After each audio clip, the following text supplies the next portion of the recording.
Welcome to another edition of Islanders Insider, as we come to you from the locker room once again today here on the campus of Texas A&M University, Corpus Christi. I'm Stephen King, and we're talking some Islanders basketball today with head coach Willis Wilson of Islander men's basketball and head coach Royce Chadwick of Islander women's basketball.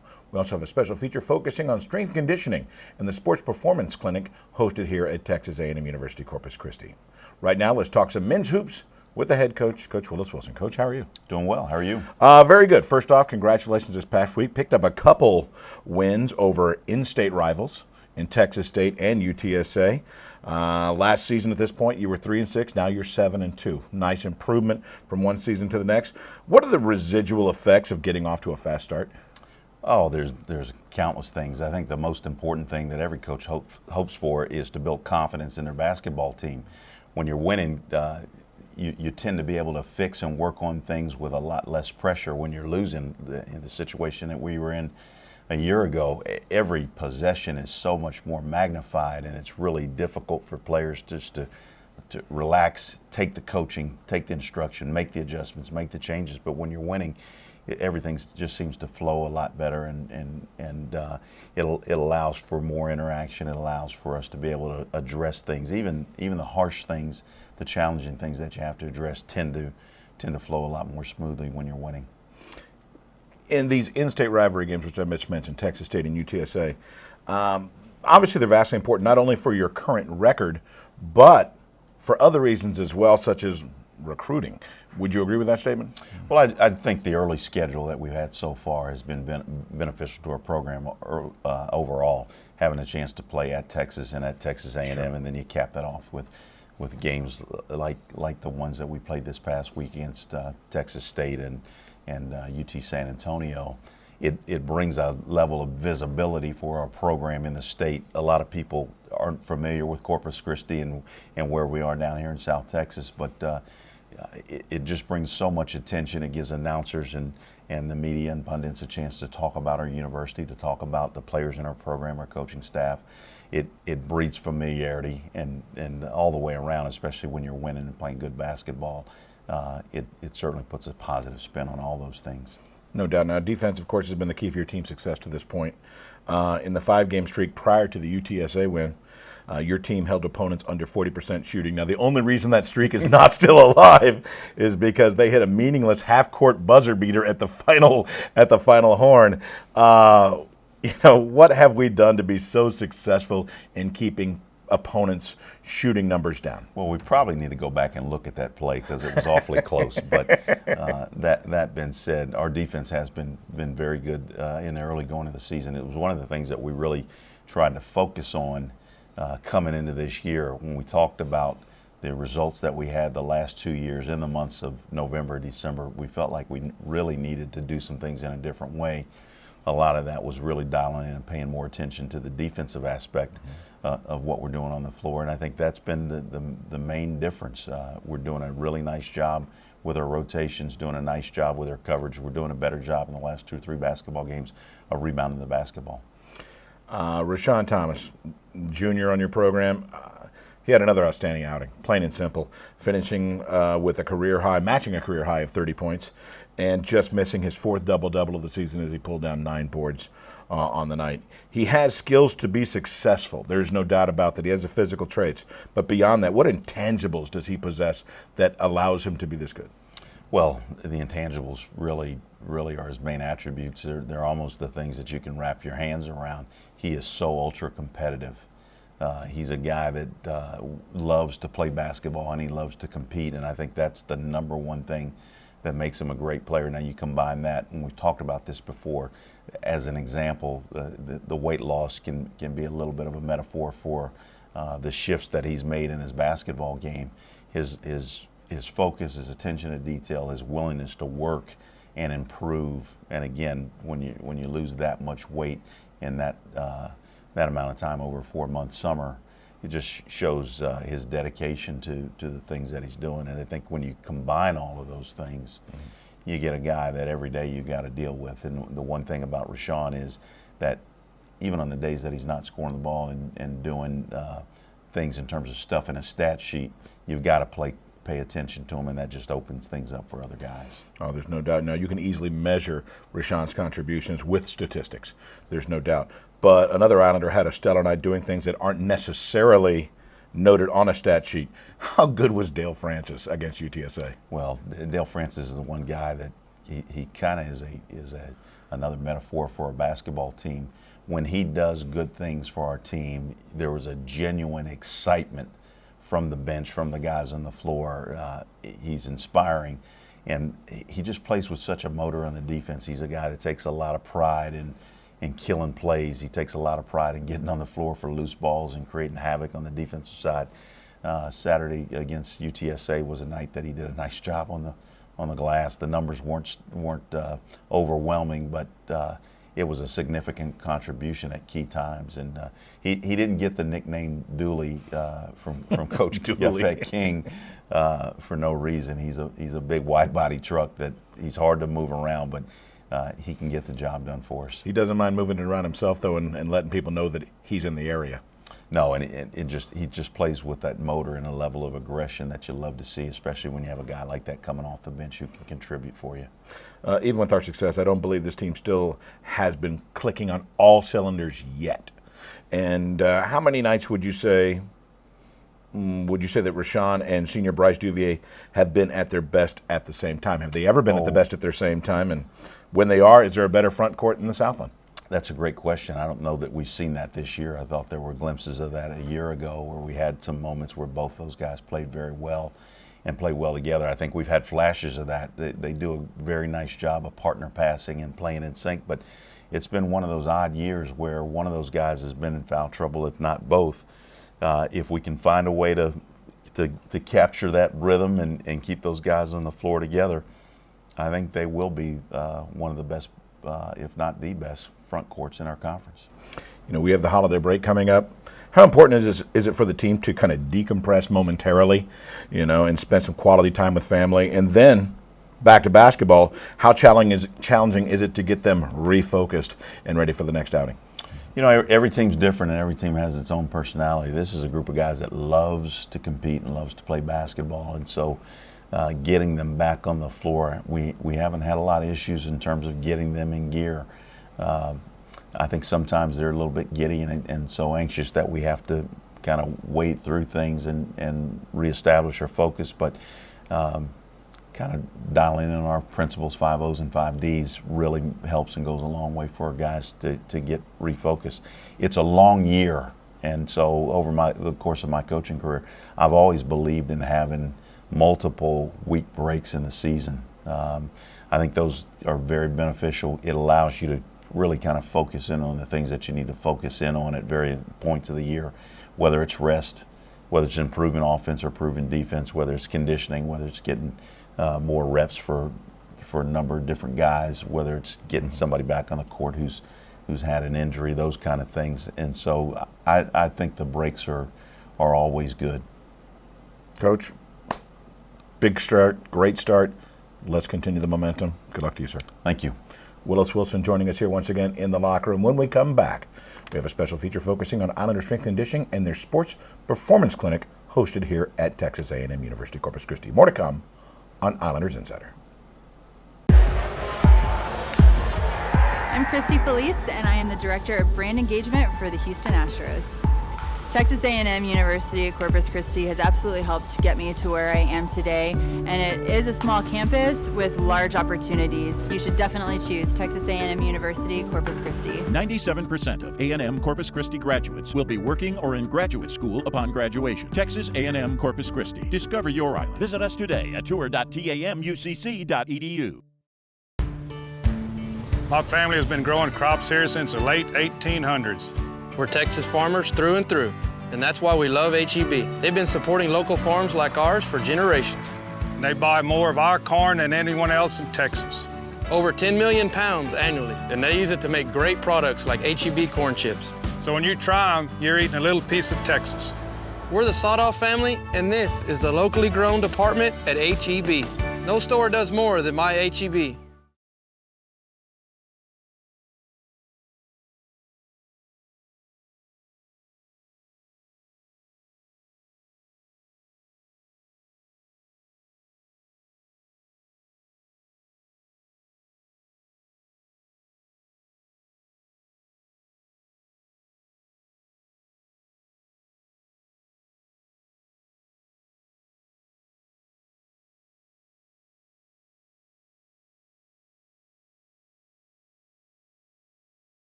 Welcome back to Islanders Insider. At this time, we have a special feature focusing on head coach of strength and conditioning, Richard Burnett, and the sports performance clinic he hosted here at the university.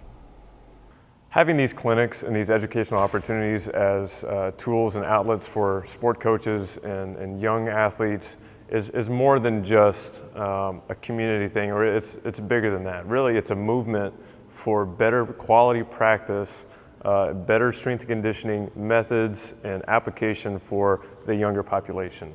At the collegiate level and beyond, there's really little issue for negligence and poor, poor practice. It's really not as big of a concern because the science is more accessible to us, I believe. I think that our time is more allocated to just focus on strength and conditioning methods. Misconception in the fitness industry, and there's so many myths and misunderstandings to the point where a lot of people who are trying to help develop their athlete don't know what's credible and what's not, and here they are struggling to find out, is this going to hurt my athlete or is it going to make them better? And it's more than just an exercise, it's the application of the exercise and just a program in general.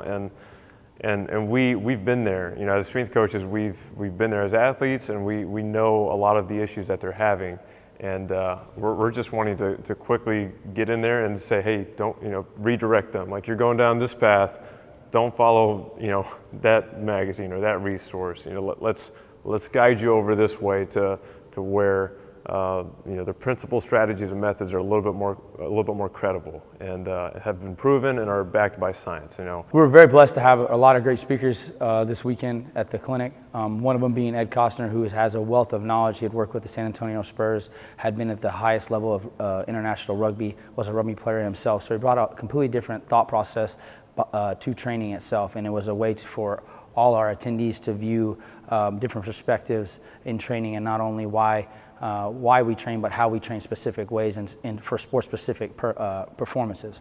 He gave a demonstration through Olympic lifting, just through simple progressions as to how to teach them and where to go from, how to go from the floor, from a hang, and different things like that. Maybe some things that might not have been thought about prior to attending the clinic here. So that was a big plus for us, being able to have him, a man of his wealth and knowledge, and being able to demo those things. Along with that, we had our keynote, Daniel LeDuc, who just had an extreme wealth of knowledge, and really what was neat to see is that before there was all this science and all the information that we have today with just a click of a button, that he was figuring it out on his own, whether it was figuring out he needed to deload his body because he hurt his wrist and telling those type of stories, or maybe post-activation potentiation, using a band to get players to run faster before a game. This is all things that he found out trial and error, and sometimes we take that for granted. So being able to see the real life versions of that actually come into play and be experienced without ever actually figuring it out through a book was really neat to see.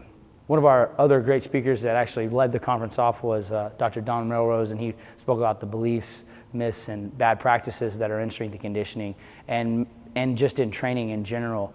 And really it helped not only to open up the eyes of the attendees, but even to kind of open up the eyes of some of the speakers of some things that we maybe not had thought about or things that we had taken for granted and that didn't have the scientific background to them.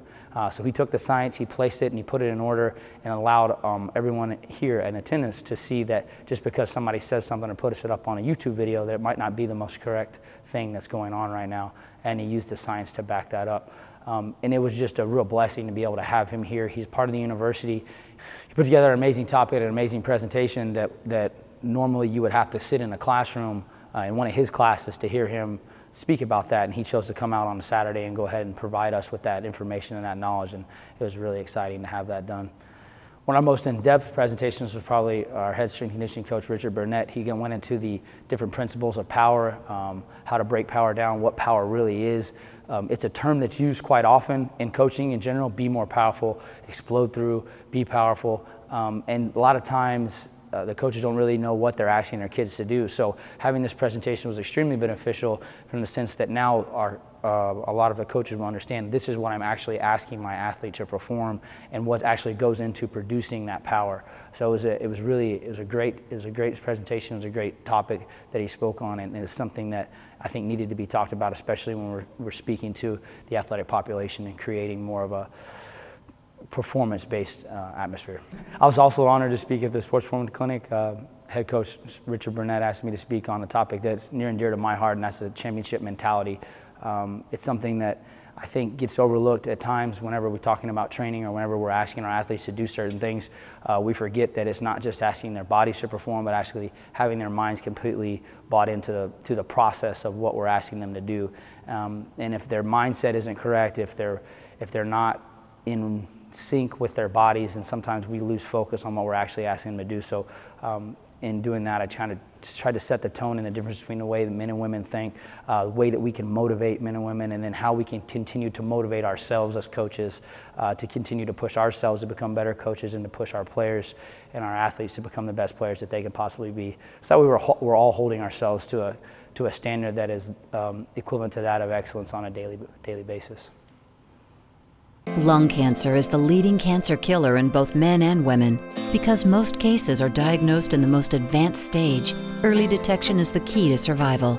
Are you between the age of 55 and 74, have a smoking history of at least 30 pack years? Radiology and Imaging of South Texas and Christa Spohn Cancer Center have joined together to offer affordable lung cancer screenings. Call 1-855-557-7646 to schedule, because what you can't see can kill you. Hey you, couch potato, what are you doing at home? This is where the action is. These seats are great.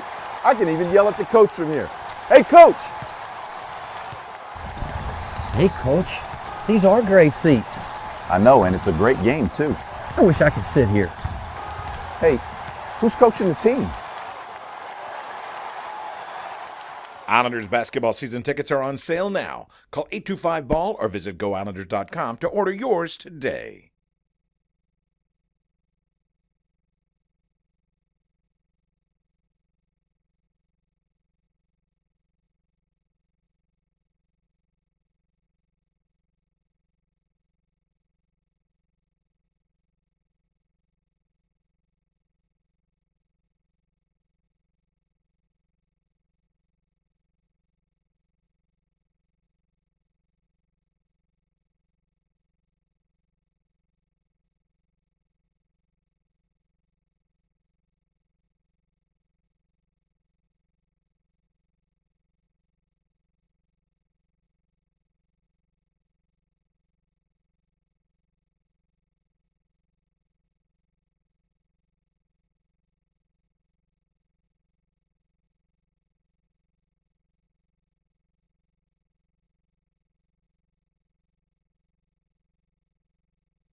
Welcome back to Islanders Insider. At this time, we're talking some Islander women's hoops with the head coach, Coach Royce Chadwick. Coach, how are you doing? I'm here. You're here? That's about it. That's about it. I understand. Since the last time we spoke on the show, your team has taken the court once to face the Angelo State Bells. Unfortunately, due to injuries, you had to play with 9 suited players for that contest. Now, every team has these type of problems, but you folks have had way more than your share. Well, it's been a tough road to hoe. It was our first game to truly go without Shea Weaver completely, and we didn't adjust very well. It was a situation where when times got tough, we started looking around for our senior leader, and she wasn't there. And it took us probably 3 quarters to adjust and say, okay, you know, somebody has to step up and make this play. We had 8 scholarship players, but it's going to be that way for the next couple of games. We're in a situation where we've got a lot of people injured. We'll get some of them back. You know, we have everything from a broken nose to a broken finger to knees and bumps and bruises, but that's part of the deal. And hopefully what we go through now, this adversity will make us a better basketball team so that when March rolls around, there won't be anything that we haven't seen, and our players will have a lot more minutes underneath them, and they'll have some opportunities to respond. You know, your squad fell short 85-80, but did show a ton of resiliency, battling back in a game where you trailed as much as 20 points in the third quarter. Tell me about the first half, though. That's where you kind of fell into a hole. Well, I thought we were looking around. You make the play. You make the play. No, you make it. And nobody was willing to step up and make a play. Secondly, it was a deal of defensively, we were not a cohesive unit. It was a situation where you got beaten. I didn't bail you out. We didn't take the scouting report to the court. We put it up on the board. We said, okay, the post players are going to just drive at you, and yet they drove at us, and we didn't respond in a proper way. But it took us a while. We started pressing them. We had to change the tempo. We tried to change it going from man to zone. That didn't work. Then we changed it going from half-court defense to three-quarter court. That didn't work. Then we went from three-quarter court to full court, and finally got some things going. Got some traction. If you'd have told me before the game, you know, you're going to score 80 points, I would have said, no, you know, there's no way we can score 80. We're a team that scores in the 50s on a good night. But we scored 80, so we're trying to pull a positive thing away from it. The problem is we gave up way too many points. You know, you must have had a really interesting halftime speech, that's for sure. Because your team put together a 21-4 run. At one point and got within 2 with 6:38 to play. And then at the end with 11 seconds to go, trailing by 3, you got a blocked shot as the shot clock was expiring, but unfortunately it landed right in the hand of an Angelo State player, and she got the finish and to put them up by 5. Whether she misses the shot, it's retrieved by one of our players, or it's a shot clock violation, you've got 10 seconds to figure out how to get a shot up, and I have no problems with the personnel that we have that we could have made that happen. Well, we felt good about our situations, and we worked very diligently every practice on 2-minute game. We'll put 2 minutes on the clock and we'll play it out. So I think our players understand situations, and up 5, down 5, up 2, down 2. We got the block. Kriana Henry stepped up, blocked the shot, and unfortunately the ball just went straight to one of their players. But that happens in basketball. You don't put yourself in a situation to make that decide the game, and unfortunately we did. We had a block charge situation that they got a 3-point play out of. If it goes the other way and it's a charge, those 3 points were huge down the stretch. So, you know, we didn't develop enough breaks. We didn't make enough breaks for ourselves to win the basketball game, and a lot of it was we dug ourselves in such a deep hole we couldn't get out. But it happens, and hopefully we learned that, and we'll be better for the next game. Yeah, no doubt. Freshman Madison Turner, she's a young lady that's had some really nice moments coming up. A tough night for her on the night that I think. Let me see. 5 points, didn't secure any rebounds for her. I know that was difficult, but coming off the bench, Kriana Henry, we talk about her block shot, but she did pull down 7 boards herself and was much more active. Well, if you go back to when we set the schedule up, we would have Janeska Lawler in there instead of Madison Turner. And then when we subbed her out, we would have Ashante Plummer in there. And then when we subbed her out, we would have Jayton Walls in there. And so if one of those girls had that line, we would be sitting in front of a TV screen watching video going, this can't happen. You're too experienced for this to happen. Madison got the ball on the second possession of the game and turned and shot it, and they blocked it. And she was really in a funk for about the next quarter and a half. And that happens with young people. You know, they get a little bit of adversity, and they can't remember the last time they got their shot blocked and they just can't get it out of their head. And actually one of our assistants talked to her and said, Madison, what's wrong with you? She goes, I'm just talking to myself. Well, you have to forget that and go play. We have 3 post players right now is all we have, so Madison has to play.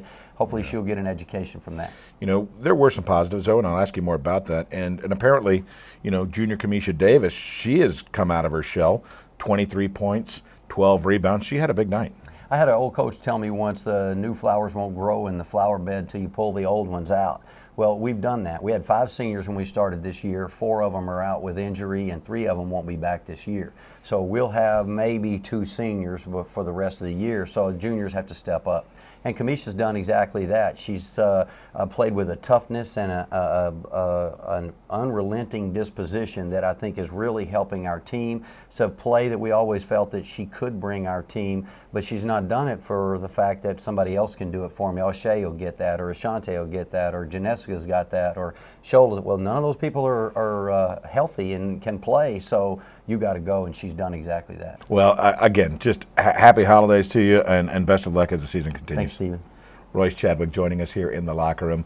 When we come back to Islanders Insider, we'll bring you up to speed on what's next for Islanders Athletics. Stay with us, more to come.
Welcome back to Islanders Insider. At this time, let's look ahead to what's next for Islanders Athletics.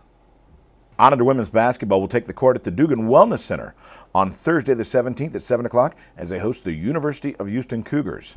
And then on Saturday the 19th, they'll head out on the road for the first time this season to Texas Southern. That's a 2 o'clock start time. And on Sunday the 20th, Islander men's basketball returns to the American Bank Center as they host Cal Poly at 2 o'clock. For all the most up-to-date information on Islanders athletics schedules, news, and upcoming promotions, go directly to GoIslanders.com or download the Islanders Front Row app on either your Apple or Android phones and tablets. Once again, we want to thank Willis Wilson, head coach of Islander men's basketball, and Royce Chadwick, head coach of Islander women's basketball, for joining us here in the locker room today. And most importantly, as always, we thank you for tuning in. For everyone here at Texas A&M Corpus Christi Islander Athletics, I'm Stephen King. You've been watching Islanders Insider. At Navy Army, we're proud of our military roots, but you don't have to be in the military to be proud of where you bank. If you live in South Texas, chances are you can join. Each year, we welcome thousands of new members looking for a better way of banking. So carry that card with confidence, because we take your financial success seriously. At Navy Army Community Credit Union. Does your bank do that? All right, everybody, if this doesn't get your toes tapping, then check your pulse.